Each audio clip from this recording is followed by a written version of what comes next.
Orde Lama 1950 sampai 1605, Demokrasi Liberal 1950 sampai 1959. Dalam pengakuan kedaulatan dan pembentukan kelengkapan negara, ditetapkan pula sistem demokrasi yang dipakai, yaitu sistem demokrasi liberal. Dalam sistem demokrasi ini, presiden hanya bertindak sebagai kepala negara. Presiden hanya berhak mengatur formatur pembentukan kabinet. Oleh karena itu, tanggung jawab pemerintah ada pada wewenang kabinet. Presiden tidak boleh bertindak sewenang-wenang, adapun kepala pemerintahan dipegang oleh Perdana Menteri. Setiap kabinet yang berkuasa harus mendapat dukungan mayoritas dalam parlemen, DPR pusat. Bila mayoritas dalam parlemen tidak mendukung kabinet, maka kabinet harus mengembalikan mandat kepada presiden. Setelah itu, dibentuklah kabinet baru untuk mengendalikan pemerintahan selanjutnya. Dengan demikian, satu ciri penting dalam penerapan sistem demokrasi liberal di negara kita adalah silih bergantinya kabinet yang menjalankan pemerintahan. Kabinet yang pertama kali terbentuk pada tanggal 6 September 1950 adalah Kabinet Natsir. Sebagai formatur ditunjuk Muhammad Natsir sebagai ketua Masyumi yang menjadi partai politik terbesar pada saat itu. Program kerja Kabinet Natsir pada masa pemerintahannya secara garis besar sebagai berikut. 1. Penyelenggaraan pemilu untuk konstituante dalam waktu singkat. 2. Memajukan perekonomian, kesehatan, dan kecerdasan rakyat. 3. Menyempurnakan organisasi pemerintahan dan militer. 4. Memperjuangkan soal Irian Barat tahun 1950. 5. Memulihkan keamanan dan ketertiban. 2. Demokrasi terpimpin 1959 sampai 1605. Latar belakang munculnya demokrasi terpimpin. 1. Kegagalan Badan Konstituante dalam menyusun Undang-Undang Dasar baru. Kegagalan tersebut disebabkan oleh adanya perbedaan pendapat dalam anggota Badan Konstituante sehingga tidak dapat menghasilkan kesepakatan bersama.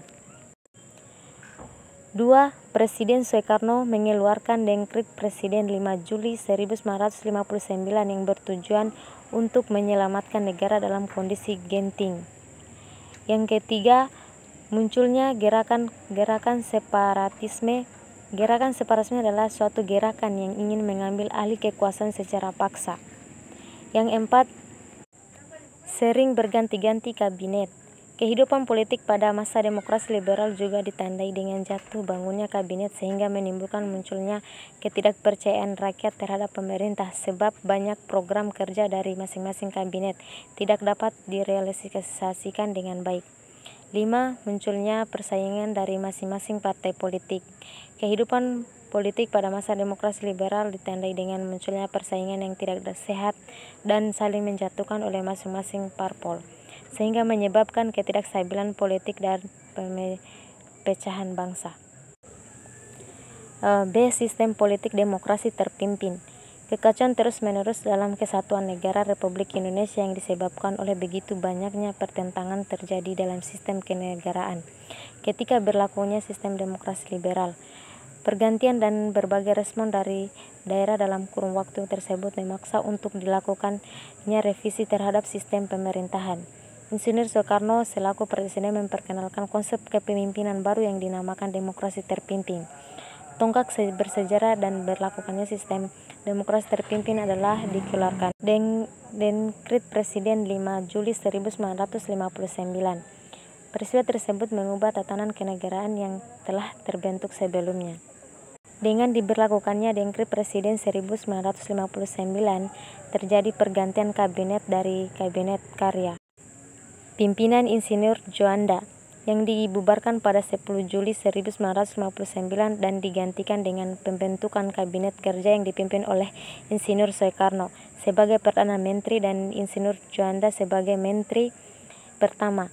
Kabinet ini yang memiliki program khusus yang berhubungan dengan masalah keamanan, sandang pangan, dan pembebasan Irian Barat. Pergantian institusi pemerintahan antara lain di MPR, pembentukan MPRS, pembentukan DPR, dan pembentukan DPA. C. Kehidupan ekonomi pada masa demokrasi terpimpin. Untuk mengatasi krisis ekonomi pada masa demokrasi terpimpin diadakan berbagai pembaharuan seperti 1. Membentuk deklarasi ekonomi. Tujuan membentuk dekon adalah menciptakan iklim ekonomi yang mendukung kesejahteraan masyarakat dengan mencanangkan program politik berdikari. Cara ini dilakukan karena tidak mudah untuk mendapatkan pinjaman dari luar negeri akibat Indonesia dikucilkan dari pergaulan internasional. 2. Membentuk KTOE, Komando Tertinggi Operasi Ekonomi. Tujuannya untuk mengatur perekonomian negara secara sentralistik. 3. Membentuk KESOP, Kesatuan Operasi. Tujuannya adalah untuk meningkatkan sektor perdagangan. Pada masa demokrasi terpimpin, kondisi Indonesia semakin buruk, terutama sektor ekonomi. Hal ini disebabkan oleh beberapa hal, yaitu terjadinya penyelewengan ekonomi karena miskinnya pengetahuan ekonomi. 2. Semua permasalahan ekonomi diselesaikan dengan kebijakan politis. 3. Organisasi pemerintahan yang buruk sehingga menimbulkan koordinasi yang tidak baik antar lembaga negara. Akibatnya kebijakan yang dibuat banyak berhenti di tengah jalan dan tidak selesai. Yang ketiga, Gerakan 30 September 1965. Salah satu momen sejarah yang mungkin paling membekas dalam penjelahan sejarah Indonesia adalah peristiwa Gerakan 30 September 1965. Peristiwa tersebut sampai saat ini masih menimbulkan kontroversi dalam pengungkapan fakta yang sebenarnya. Berbagai versi tentang Gerakan 30 SPKI tersebut telah dikemukakan, diantaranya 1. Peristiwa G30 SPKI versi pemerintah Orde Baru, yakni peristiwa 30 September merupakan suatu tindakan yang dilakukan oleh PKI terhadap pemerintah Indonesia yang sah.